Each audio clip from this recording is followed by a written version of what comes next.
kind of tricky, This whole idea of rockabye and mother's love. I think that we're all looking in one way or another, whether we're, a tiny infant like this beautiful baby in a stroller, or we're not.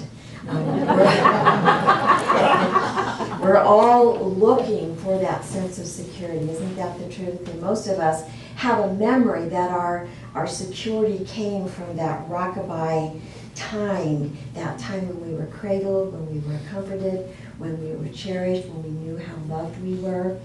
And that safe place is something that we go through life longing to find again. And that holy grace that is the mother's love that Terry's lyrics sang about seems to be always that thing that calls to us. We're looking for that. And so we have to pay attention today to that part of us, this Mother's Day. And by the way, all of the mothers in this room, I celebrate you. I celebrate those of you who have mothered your own children. I celebrate the fathers who have mothered children. I celebrate all the aunties and the sisters, the uncles, every single person in this room that has nurtured and cared for anyone or anything in this world, on this planet. It's a big job. And so I celebrate all of you today, and I'm so glad that you're not at brunch with your kids, so that you can be present today. I'll read it later. Yeah, I know some of you, some of the folks that are not here today, that's exactly where they are. So we have to pay attention to that longing that we have within us, and that idea that when we can actually identify with that longing and get connected with that, we can actually begin to sort of shift our perception and stop looking for that in someone else and learn how to create that for ourselves, that cradling, that image of the rockabye baby of your lyrics, that warm little cocoon, the blanket, and the song Rockabye Baby. It sounds so idyllic, yes? Yeah, until that part about when the bell breaks and baby hears. Remember that part? I never quite understood that. I never quite got that. Most of those nursery rhymes and those songs were political. So I never quite figured out what that was all about. But what I do know is, really, the truth is it's about all of it, isn't it?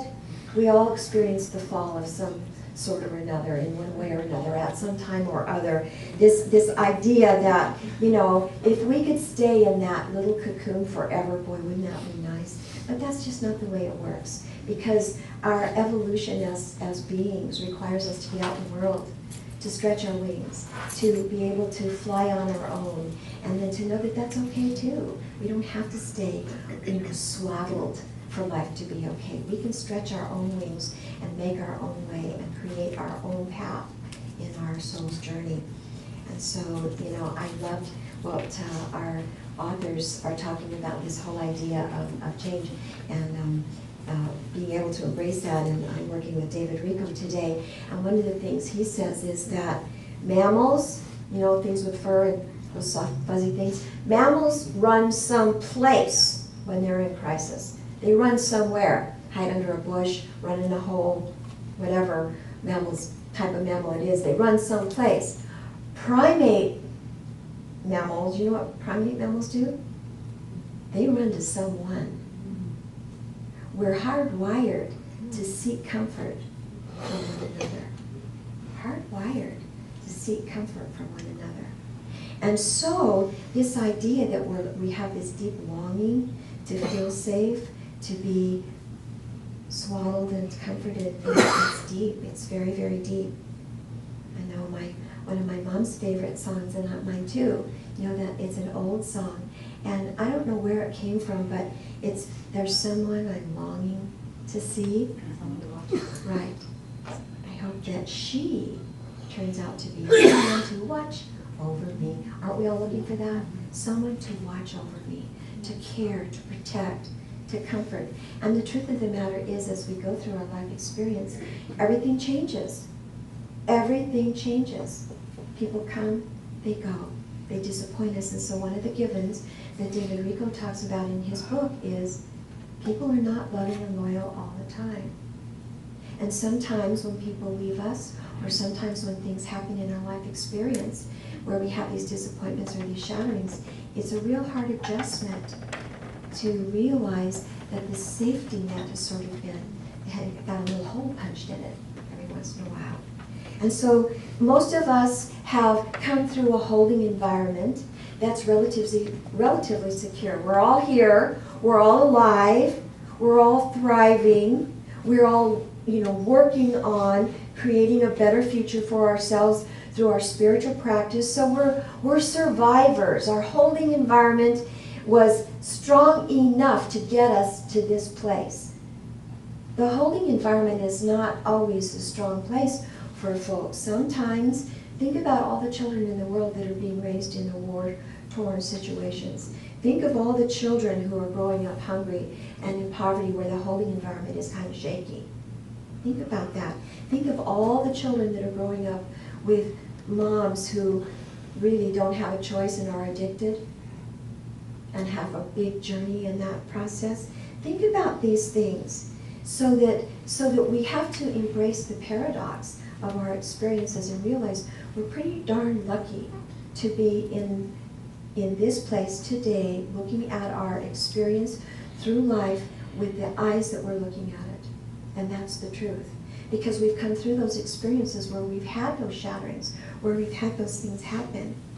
But what happens for us is when we come through these experiences or have experienced later on in life, they settle in very deep. I was at a birthday party last night, and the person for whom the birthday was, I wish my mother were here to see this. It's very deep, that connection, that deep, deep longing. It's cellular. We want that for ourselves, to maintain that safe person or that safe experience that acknowledged us, that appreciated us, that, where we felt affection, that allowed us to be who we are, that paid attention to us. And most of us have come through that kind of holding environment. Some of us not so much. And we've made it anyway. So, what I know about this journey is that most of us, if we've got some holes in our safety net, we start looking for our safety in all kinds of places. We start looking for it outside of ourselves. And the challenge here today in this work of identifying that there are certain things that happen in life that are beyond our control, they're going to happen no matter what, and we get the opportunity to choose how we respond to them. We get to decide whether we're going to always look out there for the swaddling, or we're going to learn, like Linda said, how to mother ourselves, how to be our own best nurturer, how to be our own best caretaker. And at some point, that is the holy calling. That's where the holy grace is to make that shift in awareness so we're not always looking for it out there, but we get it, that it's this divine self within, this higher self within, that brings that energy to us. Yes, we're in community. Yes, we grow one another. Yes, we're beneficial beings for each other. But it starts right here. It's got to start right here, to remember the truth of who we are so that we can take responsibility for how our lives show up and move away from the tendency to blame other people, to have resentments, to have guilt, to have regrets, right? To be able to find it within so that we can create the life that we want. Most of us in this room have been very successful at that. Most of us have been very successful at that. It's this resilience, this willingness to say yes to life, to play with life, to have fun with life, to create, to write the music, to play the music, to paint the pictures, to create the beautiful homes, to cook the beautiful foods, to learn and to share what we know, to nurture one another and ourselves, to rise to the challenges and the delights of simply being a human being. It's a great gift to be a human being, and today's the day that we celebrate that. And the fact of the matter is, life is committed to variety, it's committed to new growth, and if we're always looking for something that we think we didn't get in the past, we're always longing for something that wasn't, or that we think was missing, that doesn't meet our expectations, our needs and our desires right now, we forget that we're in process. We've always got the capacity to move into that possibility for ourselves. We're in this dynamic process. We're in process of becoming, and we get to choose what our quality of life looks like. We get to create the life that we live through the choices that we make and the way we respond to all of these changes through every thought, through every word, through every action. No matter what has happened in our life along the way. I want you to hear that. No matter what, we get to choose today how we respond to our life experience. Nothing is stopping us now. Nothing stops us from being who we want to be today. Nothing stops us from creating our life experience the way we want it to be today. It's not about what happened to us in our life experience. It's about how we manage whatever that is. It's about how we manage those things, how we manage our disappointments, how we manage these, things that might have happened along the way, where we recognize that people are not always trustworthy. It's about basic trust, where we recognize that none of that matters right now. Because I love the Zen saying, this being the case, how shall I proceed? So, some of you, we know a lot of your stories. Some of you have had difficult childhood experiences. Some of you have had difficult adult experiences. Matter of fact, some of us are having difficult experiences right now. Some of us are going through some things we'd rather not be experiencing. This being the case, then, how shall I proceed? How do I move forward? How do I create my experience of life in a beautiful, joyful, accepting way? It's a whole lot different than saying, this being the case, whose fault is it? This being the case, why is this happening to me? I think we have a tendency to kind of do that. So the invitation here is to say, this being the case, okay, this is how it is. I know from last night when we were having a birthday party with our dear friend, the idea was, I wish Mother were here, and in the same respect, the lineage was there, the ancestors were there, the beautiful people were there, all as a testimony to the beautiful Mother that wasn't present in physical form. This being the case, how do we proceed? We honor each other. We tell each other how awesome we are. We take care of each other. We celebrate each other. For sure, things don't always go the way we want them to go. The unexpected stuff happens. People leave. People get sick. People, disappoint us. And, oh well.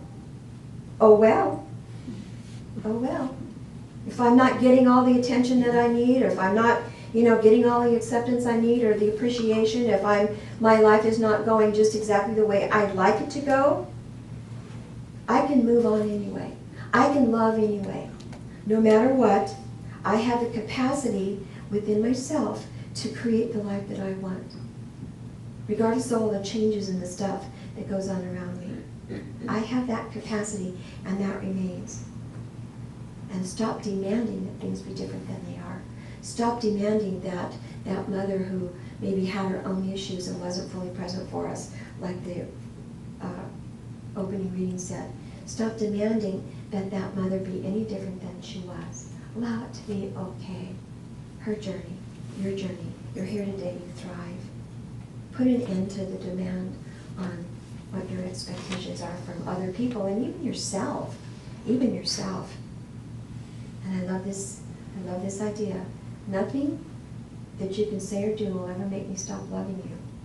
And that's a really important idea as we work with this need to find that safe cradle, that swaddling place, when we think that we don't want to love that other, or we don't want to embrace whatever that experience is. So have this unconditional yes to our life experience, whatever's showing up, whether it's a health challenge, whether it's problems in relationships, no matter what's going on, to be able to say yes to that is really important. Be fully present with whatever it is in the moment. Drop the story. The invitation is to simply drop this story. And if you find yourself being fearful or closed off, Find a way to open your heart in the process. Feel your heart, let it be open, let it be vulnerable. I love the idea that motherhood, when we nurture other people, we're very close to the vulnerable, aren't we? We're vulnerable ourselves and we see the vulnerability in others. Engage in the moment without an agenda. That's a huge thing. Simply engage in this very moment without an agenda. The most skillful, highest self that I can bring to that experience. Remember the lyrics of Terry's song. Be cradled in the loving arms of the holy grace that God is.